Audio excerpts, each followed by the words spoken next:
자, 스쿼트 할 때 엉덩이에 힘이 들어가지 않아서 고민인가요? 아무리 엉덩이 신경을 써도 허벅지 앞쪽에만 힘이 들어와서 고민인가요? 그래서 어떤 분들은 스쿼트 할 때마다 엉덩이에 일부러 힘을 주기도 하는데요, 이건 절대 하시면 안 됩니다. 허리 나가요. 그래서 이번 영상에서는요, 엉덩이를 자연스럽게 사용하는 스쿼트 방법을 알려드리고자 합니다. 생각보다 이거 별거 아니거든요. 이 영상을 끝까지 보시면 아실 거예요. 내용이 어려워서 못하지는 않을 겁니다. 대부분은 실천을 하지 않아서 못하시더라고요. 귀찮다는 이유로 말이죠.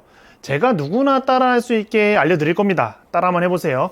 스쿼트 할 때 무조건 엉덩이에 힘이 들어갈 겁니다. 자, 여기서 말씀드리는 건 그냥 뇌피셜로 떠드는 거는 아닙니다. 제가 먼저 직접 검증을 했고요. 지금까지 근력학교를 거쳐간 수백 명의 수강생들을 통해서도 검증된 방법이에요. 그러니까 영상을 끝까지 시청해 주시기 바랍니다. 자, 스쿼트를 할 때 엉덩이에 힘이 들어가게 만들기 위해서는요, 딱 3가지만 지키시면 돼요. 단순히 엉덩이에 힘을 줘야 된다는 생각은 이제 잊어버려야 됩니다. 오히려 스쿼트 자세를 망칠 뿐이에요. 스쿼트를 할 때 엉덩이에 힘을 주는 게 아니라요, 자연스럽게 엉덩이에 힘이 들어가도록 만들어야 됩니다. 이게 가장 중요해요. 가장 먼저 견착을 바꿔야 됩니다. 우리가 일반적으로 하는 백스쿼트에는 크게 2가지가 있습니다. 하이바 백스쿼트와 로우바 백스쿼트인데요, 일반적으로 헬스장에서 많이 하는 스쿼트는 하이바 스쿼트입니다. 하이바 스쿼트는 엉덩이를 주로 쓰기에는 적합하지 않습니다. 그래서 하이바 스쿼트를 하면은 허벅지 앞쪽에 힘이 들어오는 경우가 정말 많은데요, 물론 아예 엉덩이 근육이 사용되지 않는다는 건 아니에요. 문제는 직장인들의 약한 엉덩이 상태입니다. 이 상태에서 하이바 스쿼트를 하면 엉덩이 근육보다는 허벅지 앞쪽 근육에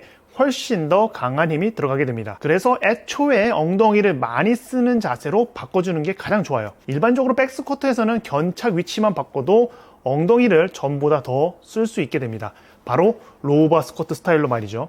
로우바 스쿼트는 마크 리피토의 스타팅 스트렝스라는 책에서 추천하는 스쿼트 스타일이에요. 엉덩이와 허벅지 뒤쪽 근육인 햄스트링 근육이 많이 강화된다고 말이죠. 근력학교를 방문하는 많은 분들이 계시잖아요. 특히 이제 저에게 배우는 직장인 분들에게는요, 가능하면 로우바 스쿼트를 하라고 말씀을 드려요. 직장인들의 대부분은 엉덩이가 매우 약하기 때문입니다. 그래서 하체 운동의 대부분을 엉덩이를 많이 쓰는 운동을 위주로 바꿔서 알려드려요. 그런데 문제가 있습니다. 로우바 스쿼트는 견착이 좀 어렵다는 건데요, 승모근에 바벨을 얹어서 하는 하이바 스쿼트와 다르게 로우바 스쿼트는 후면 삼각근, 그냥 뒤쪽 어깨죠, 거기에 바벨을 얹어야 하거든요. 이걸 정확하게 하기가 생각보다 어렵습니다. 견착을 잘못하면 어깨, 팔꿈치, 손목 등의 통증이 오는 원인이 되기도 하거든요. 그래서 견착 방법부터 제대로 배우셔야 돼요.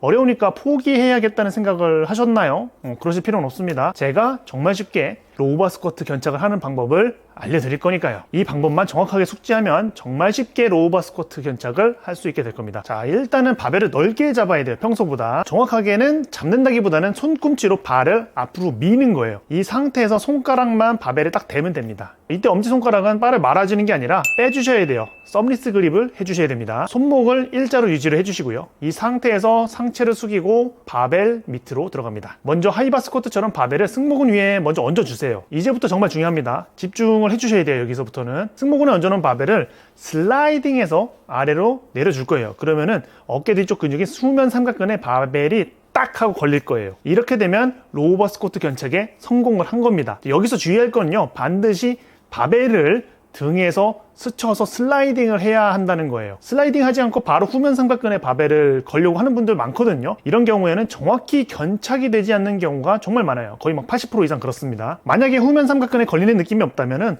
어쩔 수 없이 하이바 스쿼트를 하셔야 될 거예요. 등이 심하게 굽었거나 후면 삼각근이 너무 작으면은 이런 상황이 벌어지기도 하거든요. 처음에는 이제 무게를 아무것도 꽂지 않은 빈 바벨로 연습을 하셔야 됩니다. 몸이 로우바 스쿼트 자세에 적응할 시간이 필요하거든요. 1, 2주 정도 연습을 하면요, 자세가 이제 적응이 될 거예요. 그때부터 무게를 조금씩 올려보시는 것을 추천합니다. 만약에 손목, 어깨, 팔꿈치 중에서 어느 한 군데라도 아플 경우에는 바벨을 조금 더 넓게 잡아보시기를 바랍니다. 너무 좁으면 통증이 생길 수 있거든요. 손목만 아픈 경우에는 손목이 일자로 잘 유지가 되어 있는지 체크해보세요. 자, 두 번째는 코크스크류라는 기술을 사용하는 겁니다. 코크스크류는 일반적으로 외회전 토크라는 말로 알려져 있는데요, 용어는 크게 중요하지 않아요. 왜, 그리고 어떻게 하는지만 알면 됩니다. 우리 엉덩이 근육은요, 고관절을 펴고 허벅지를 바깥으로 돌리는 역할을 합니다.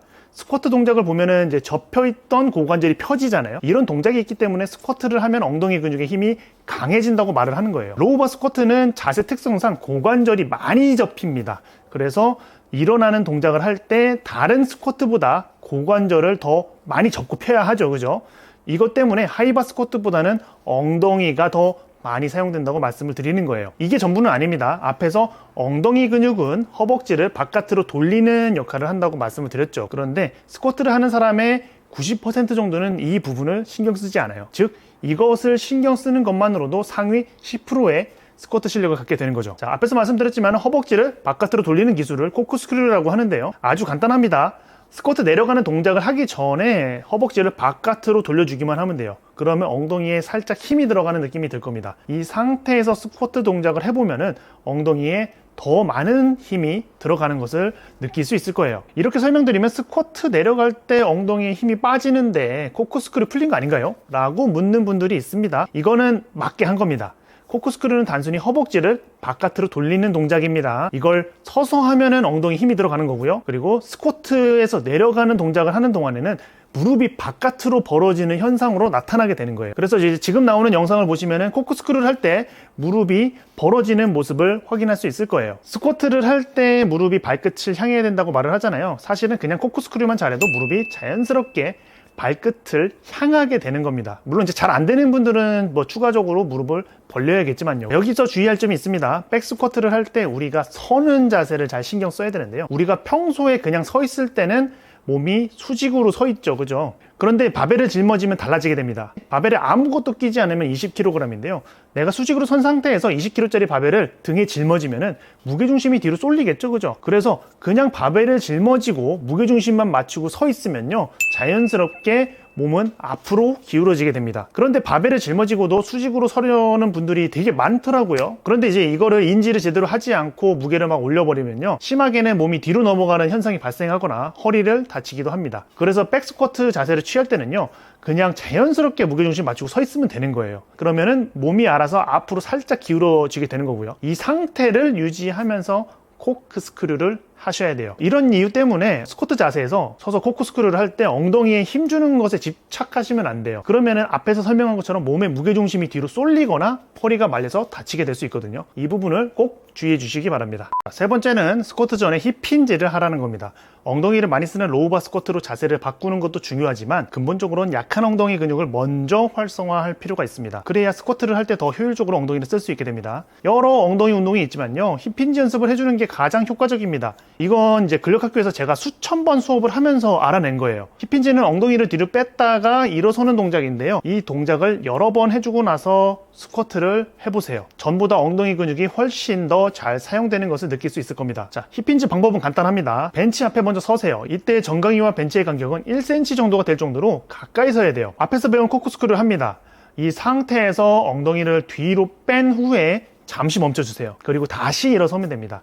엉덩이를 뒤로 뺄 때 정강이가 벤치에 닿거나 혹은 발 앞이 뜨는 느낌이 드는 경우가 있거든요. 이때는 엉덩이를 제대로 뒤로 빼지 못한 거라고 생각해 주시면 돼요. 다시 신경 쓰면서 해주셔야 됩니다. 아주 간단하죠? 스쿼트 하기 전에 20회 3세트 정도 해주세요. 혹은 스쿼트 쉬는 시간 사이사이에 한 10개 정도씩만 해주셔도 전보다 엉덩이가 훨씬 잘 써질 거예요. 아마 제가 힙힌지 하라고 하면 귀찮다는 이유로 하지 않을 겁니다. 그냥 자세를 더 신경 쓰겠다고 말하는 분들이 정말 많거든요. 물론 그거는 본인의 선택이에요. 하지만 힙힌지를 스쿼트 전에 미리 하는 것이 앞에서 설명한 자세를 신경 쓰는 것보다 10배 더 효과가 좋습니다. 이거는 제가 확신을 해서 말씀드릴 수 있어요. 근본적인 문제는 엉덩이 근육이 약한 거니까요. 이 문제를 해결하기 위해서는 엉덩이 근육을 주로 쓸 수밖에 없는 운동을 해줘야 되는 겁니다. 이를 통해서 엉덩이 근육을 활성화하고 강화하는 것이 가장 빠른 길이에요. 만약에 너무 어려워서 도움이 필요하시다면요. 저희 유튜브 멤버십이나 4주 수업을 들어보시는 것도 좋은 방법입니다. 멤버십 수업은 고정 댓글을 확인해 보시면 되고요.